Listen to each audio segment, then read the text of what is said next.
Chères étudiantes, chers étudiants, bonjour. Le cours d'aujourd'hui porte sur le sang. Le sang, c'est un liquide, si vous voulez, qui contient des cellules et qui circule dans un système fermé qui est le réseau vasculaire. Le sang, il a une importance primordiale pour le fonctionnement de l'organisme. C'est lui qui permet l'apport des nutriments et des gaz vers la cellule ou vers les cellules de l'organisme. C'est lui qui transporte les déchets produits par les cellules de l'organisme, tels que les déchets azotés, tels que les CO2, pour qu'elles soient éliminées. Il peut aussi transporter certaines hormones vers les cellules. Par sa nature liquidienne, ce liquide ou le sang qui se trouve dans ce circuit fermé exerce une pression sur la paroi de ce circuit et que cette pression, c'est elle qui détermine la pression de perfusion des cellules de l'organisme. Si nous prenons, par exemple, chez l'homme, cette quantité de sang qui est de 5 à 6 litres, si on dépasse cette quantité, en ce moment, on va avoir une pression artérielle très importante et on va avoir une pression de perfusion très importante qui peut endommager certaines cellules. Et dans le cas contraire aussi, c'est possible. Si nous avons la quantité du sang est inférieure à la normale, inférieure à 5 à 6 litres, on va avoir une pression de perfusion qui est faible. Il a aussi un rôle dans tout ce qui est le système immunitaire, puisque c'est lui qui porte toutes les cellules qui sont responsables et tous les composés qui sont responsables dans la défense de l'organisme. Voilà, il peut transporter également des hormones pour les cellules. Donc maintenant, on va passer à la composition de ce sang. Nous avons, si on veut savoir de quoi il est composé le sang, tout simplement, il y a une technique très simple, c'est mettre un peu de sang dans un capillaire et le centrifuger. Et cette centrifugation nous permet la séparation de deux phases. Une phase liquide, qui est le plasma, comme c'est indiqué ici sur cette diapositive, et une phase cellulaire, qui est ici indiqué par le rouge et le blanc. Donc il y a deux phases. Il y a la phase cellulaire et la phase plasmatique, ou la phase liquide, qui est la phase plasmatique. Les proportions de ces deux phases sont comme suit. Nous avons, pour ce qui est le plasma, elle occupe un volume de 55% et la phase cellulaire, elle occupe un volume ou un espace de 45%. Et c'est ça ce qu'on appelle l'hématocrite. Pour ce qui est la composition du plasma, le plasma, c'est un liquide, donc ça fait partie de la phase liquide. Et ce liquide, il y a de l'eau. Il y a des solutés tels que les ions, le glucose, les acides aminés, les acides gras, les protéines. Et il y a également certaines hormones qui peuvent rester ici au niveau du plasma. Voilà, d'une façon générale, la composition du plasma. Et nous avions déjà discuté cette composition dans les chapitres précédents, donc on ne va pas en revenir. Pour aujourd'hui, on va essayer de parler de cette composante cellulaire du sang.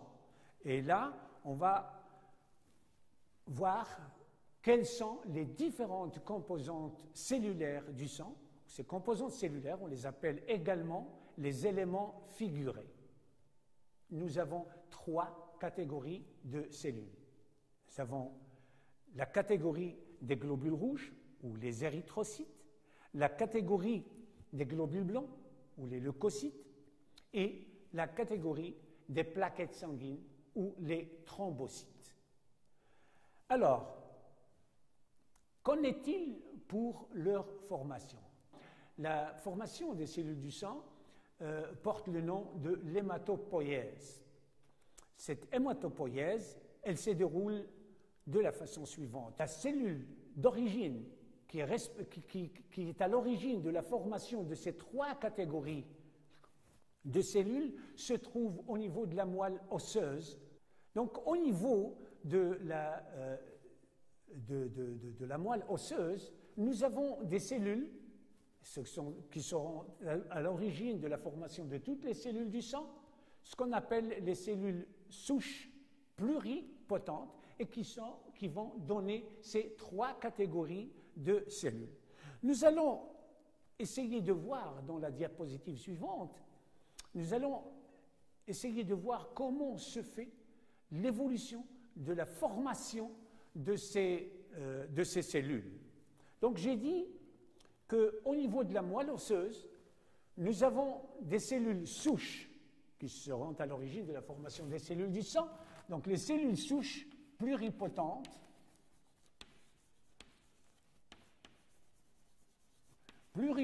c'est-à-dire qu'elles ont plusieurs potentialités de se multiplier, de donner un certain nombre de cellules. Et ces cellules sont diversifiées, de différentes natures, etc. Donc ce sont des cellules pluripotentes, ils ont un potentiel de multiplication et de différenciation très important. Et ces cellules se trouvent au niveau de la moelle osseuse. Donc ces cellules pluripotentes, les cellules souches pluripotentes qui se trouvent au niveau de la moelle osseuse, vont se multiplier. Elles vont donner un certain groupe de cellules qu'on va les qualifier des progéniteurs. Progéniteurs lymphoïdes, des progéniteurs lymphoïdes et des progéniteurs myéloïdes. Voilà, des progéniteurs myéloïdes. Là déjà, ça commence ce qu'on appelle une différenciation. Il y a la multiplication de ces cellules et il y a différenciation de ces cellules en deux types de cellules. Des cellules des progéniteurs qui vont donner d'autres cellules de la lignée lymphoïde et des cellules qui vont donner la lignée myéloïde. Alors, ici, nous avons ces progéniteurs qui vont nous donner les cellules NK,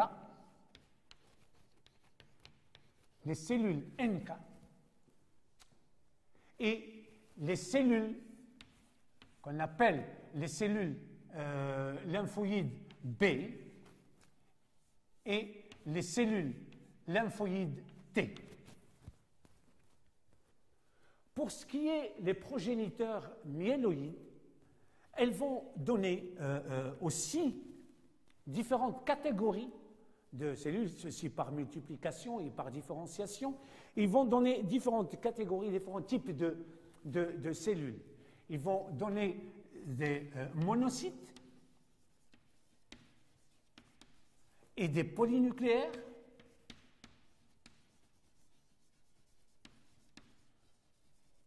Des polynucléaires. Ces polynucléaires, elles aussi, elles vont se différencier en trois types de cellules. Les éosinophiles,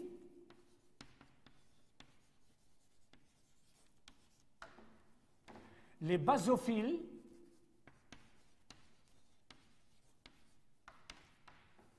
et les neutrophiles. OK? Les progéniteurs myéloïdes vont donner encore un autre type de cellules, un troisième type de cellules, qui sont les globules rouges. Et là, je vais le mettre en rouge, voilà. On va donner ce qu'on appelle les globules rouges ou les érythrocytes.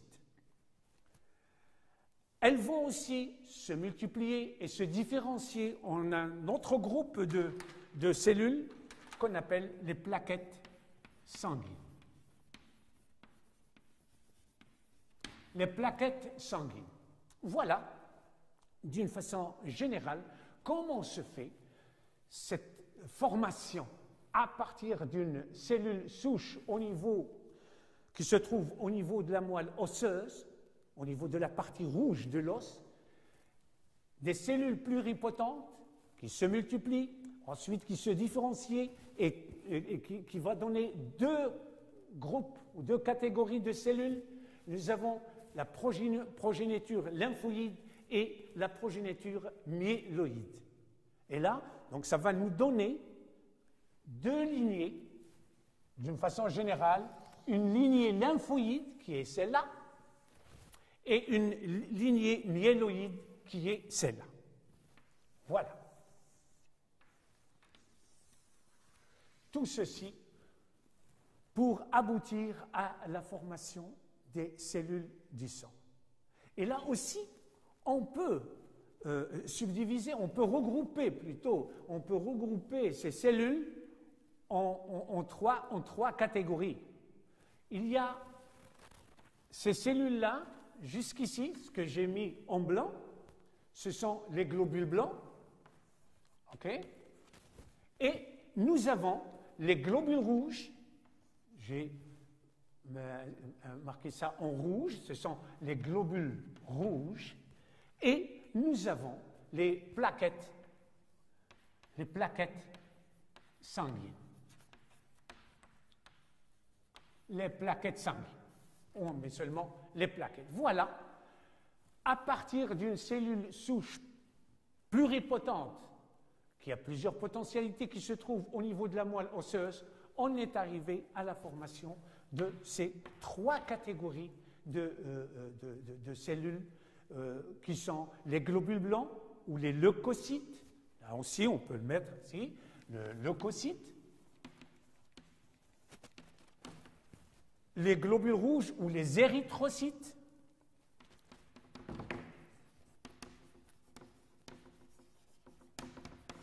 Et les plaquettes ou les thrombocytes.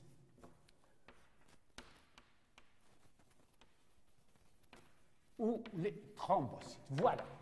Voilà d'une façon générale. Mais dans ce processus, il y a différents mécanismes. Et on va essayer de résumer tout ceci sur cette diapo. Donc nous avons ici la cellule souche qui va donner la lignée myéloïde, la lignée lymphoïde et la lignée myéloïde.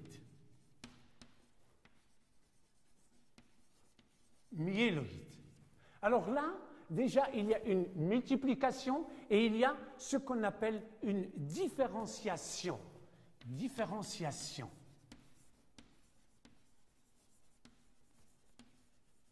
Donc, à ce niveau-là, nous avons une différenciation. Elle s'est différenciée en deux lignées différentes. Et chacune de celles-là, elle va représenter, donc les cellules qui sont ici, sont aussi des cellules souches de cette lignée. Donc ici, nous avons les cellules souches de cette lignée. Les cellules souches de cette lignée, que ce soit la lignée myéloïde ou la lignée... Cette fois-ci, ce sera ces cellules qui vont devenir les cellules souches. Alors là, le processus est le suivant. Il y a bien sûr la multiplication pour ces cellules pour donner ce qu'on appelle des précurseurs, c'est-à-dire qui sont des précurseurs qui vont donner les cellules du sang. Et là, nous avons cette multiplication, ensuite la différenciation. La différenciation, c'est-à-dire après la multiplication de chacune de ces cellules souches de la lignée myéloïde ou de la lignée lymphoïde, il va y avoir une multiplication et il va y avoir une différenciation de ces cellules, c'est-à-dire une maturation. Donc, ces cellules vont avoir une certaine maturité, elles vont se définir, elles vont être définies. C'est ça ce qu'on appelle la différenciation. Elles vont se différencier en différentes cellules telles qu'on les a notées tout à l'heure, les NK, les cellules T, les cellules B, les globules rouges, les plaquettes sanguines. Et chacune des cellules a certaines caractéristiques dont on va parler tout à l'heure. C'est ça ce qu'on appelle la différenciation. Et comme c'est marqué ici sur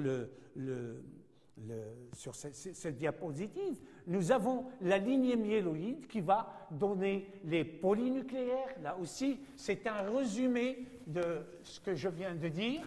C'est que la lignée, alors là, on peut noter les choses autrement. Il y a la lignée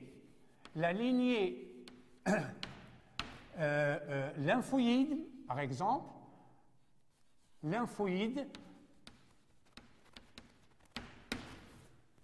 qui va nous donner les lymphocytes.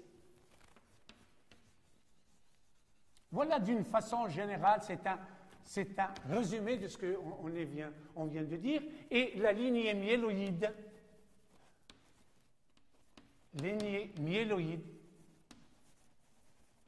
qui serait à l'origine des globules rouges, des plaquettes,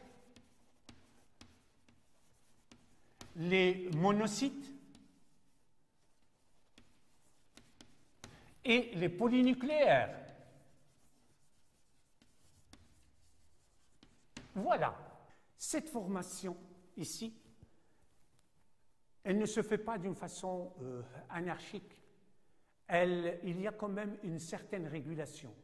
Et il y a certaines substances qui permettent la régulation de cette formation. On commence tout d'abord par la régulation des globules rouges. Et cette régulation, elle porte le nom de l'érythropoïèse, puisque l'hématopoïèse, le terme hématopoïèse, c'est la formation des cellules du sang. L'érythropoïèse, c'est la formation des globules rouges. La formation des globules rouges dépend d'un composé qui est synthétisé au niveau des reins et qui s'appelle l'érythropoïétine. Cette érythropoïétine, elle est synthétisée quand on a un déficit des globules rouges. Quand on a un déficit de globules rouges, l'érythropoïétine est synthétisée par le rein, elle va activer la formation des globules rouges, c'est-à-dire elle va activer cette partie-là.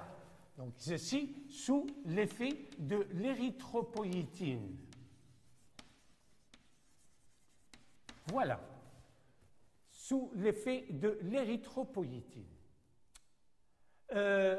Pour ce qui est de l'autre groupe de cellules, par exemple les plaquettes sanguines, elles sont activées par la thrombopoïétine. La thrombopoïétine, donc je vais le marquer avec, bon, c'est pas grave, la thrombopoïétine,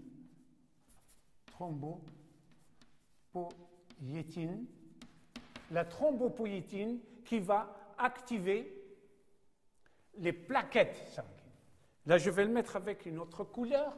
Voilà la thrombopoïétine qui active la synthèse des plaquettes sanguines. Et cette thrombopoïétine, c'est une substance qui est synthétisée par le foie. OK? Pour ce qui est les globules blancs, j'ai pris un exemple. Par exemple, pour les polynucléaires ici, elles sont activées par une substance, le CSF. CSF, c'est un facteur protéique. CSF, le Colony Stimulin Factor. Ce facteur-là, il permet la multiplication et la formation de ces cellules des globules blancs qui sont les polynucléaires. Voilà pour ce qui est la régulation des globules blancs. Enfin, pour parler des caractéristiques de ces cellules, qui sont formés.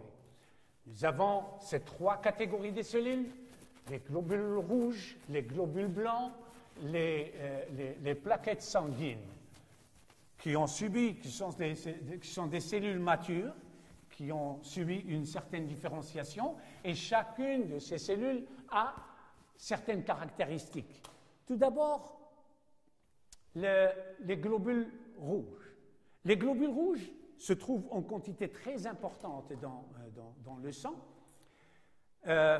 Nous avons à peu près 5 à 6 millions de cellules par millimètre cube. 5 à 6 millions de globules rouges par millimètre cube. Ce sont des petites cellules qui ont un diamètre de 2 micromètres et qui ont une taille ou un diamètre de 7 mm. Donc il y a une épaisseur de 2 et un diamètre de 7 mm.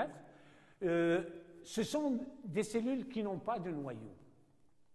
Dans le cytoplasme de ces cellules, on trouve une protéine volumineuse, une protéine très importante qui est l'hémoglobine. Et cette hémoglobine, elle permet la fixation de l'oxygène ou le CO2 pour le transporter, soit le CO2 vers les poumons ou l'oxygène qui vient de l'extérieur, donc qui va venir va passer vers la cellule. C'est l'hémoglobine, une protéine qui se trouve dans les globules rouges, ces globules rouges qui n'ont pas de noyau, qui ont perdu leur noyau au cours de l'évolution, au cours de leur formation. Il y a cette hémoglobine. Voilà une autre caractéristique, c'est que ce sont des cellules qui ont une forme biconcave, telle que vous les voyez ici sur cette diapo, et qui se déforment très facilement pour s'infiltrer des fois par des petits trous qui ont un diamètre très faible, etc. Ces cellules, elles peuvent se faufiler et peuvent se transformer très facilement. Après leur durée de vie de 120 jours, elles peuvent mourir. Donc la destruction ou l'hémolyse ou la destruction des globules rouges se fait au niveau de la rate. Au niveau de la rate. Pour ce qui est des globules blancs, les globules blancs, ce sont des cellules qui ont une taille relativement plus importante que celle des globules rouges. Elles ont une taille qui varie entre 7 micromètres et 15 micromètres. Ils ont une caractéristique très importante, c'est qu'elles peuvent bouger par mouvement amoeboïde. Elles ont aussi la caractéristique, certaines parmi d'autres cellules du globule blanc, ils ont certaines caractéristiques de phagocité, tout ce qui est élément externe à l'organisme, que ce soit un virus ou une bactérie ou quelque chose comme ça. Donc ils jouent le rôle de destructeur. Ils ont une durée de vie de l'ordre de 15 heures. Ils ont aussi un rôle très important dans la défense immunitaire. Ils ont un rôle très important dans la défense immunitaire. Et là, à chaque fois qu'il y a pénétration d'un composé, un virus ou une bactérie au niveau de l'organisme, ce sont ces cellules, les globules blancs, qui s'en occupent. Soit qu'ils l'attaquent directement par le phénomène de phagocytose, les caractéristiques de ces globules blancs, ou bien par la libération de certaines toxines, comme par exemple dans le cas où il y a une cellule tumorale ou un virus qui arrive et il y a libération de certaines toxines pour aller détruire ce corps étranger à l'organisme, et c'est le soi et le non-soi. Est-ce qu'il appartient à cet organisme ou non?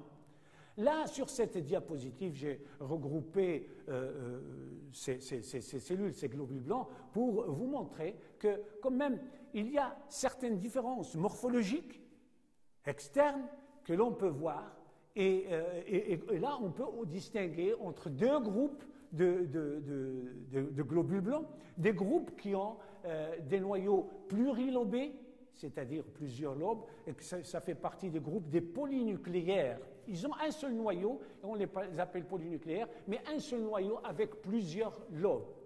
Par contre, il y a les mononucléaires où il y a un seul noyau bien défini. Il y a également la granulation. La granulation, là aussi, on peut distinguer, au niveau des polynucléaires, il y a une granulation intense, très importante, alors qu'au niveau des mononucléaires, il y a une granulation qui n'est pas très apparente relative par rapport à celle des polynucléaires. Donc voilà, et pour ce qui est les plaquettes,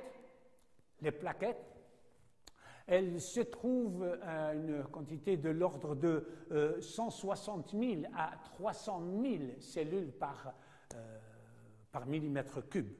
C'est le rôle important. Tout d'abord, ce sont des cellules qui n'ont pas de noyau, ils sont anucléés, comme les globules rouges. Ils ont perdu leur noyau au cours de l'évolution. Ils ont un rôle très important, ils jouent un rôle très important dans ce qu'on appelle l'hémostase. C'est-à-dire, elles peuvent bloquer ce qu'on appelle une hémorragie. Supposons qu'on a un capillaire et qu'il y a une ouverture au niveau de ce capillaire, le sang va sortir à travers cette ouverture. Et là, il va y avoir tout un système d'hémostase. Donc, dès qu'il y a une ouverture, donc le sang va sortir. Alors, il y a ce phénomène ou ce processus d'hémostase qui se déclenche. Et ça commence tout d'abord par la vasoconstriction du capillaire. Le capillaire, il va se contracter et comme ça, il va essayer de réduire cette ouverture. Là, les plaquettes sanguines arrivent en masse, ici, et pour fermer cette ouverture, pour arrêter l'hémorragie. C'est l'une des fonctions des plaquettes sanguines. Là, les plaquettes sanguines, elles vont s'adhérer à la paroi ici du capillaire et essayer de bloquer ici, former une masse qui va, si vous voulez, colmater cette ouverture. En même temps, il y a la synthèse de certaines protéines filamenteuses, les fibrines, qui vont aussi s'installer ici, et comme ça, l'ouverture, elle est fermée, elle est colmatée, si vous voulez. Donc ici, nous avons ça, les plaquettes, et nous avons, ça je vais le mettre en rose, et là nous avons cette fibrine et cette adhésion des plaquettes qui vont venir. Et là, il va y avoir la formation d'un caillot de sang, c'est-à-dire une coagulation du sang, et c'est ça qui permet la fermeture, et c'est ça ce qu'on appelle l'hémostase. Mais l'hémostase ne s'arrête pas à ce niveau, puisque ce caillot devrait être dissous pour permettre la bonne circulation du sang. Il y a toute une réaction, ou des réactions plutôt, qui vont permettre la dissolution de tout ça, et une fois ceci est fermé, il va y avoir la dissolution de ce caillot, et c'est ce qu'on appelle la fibrinolyse. La fibrinolyse, c'est-à-dire la lyse de la fibrine. Et c'est comme ça que les plaquettes sanguines interviennent dans ce qu'on appelle l'hémostase.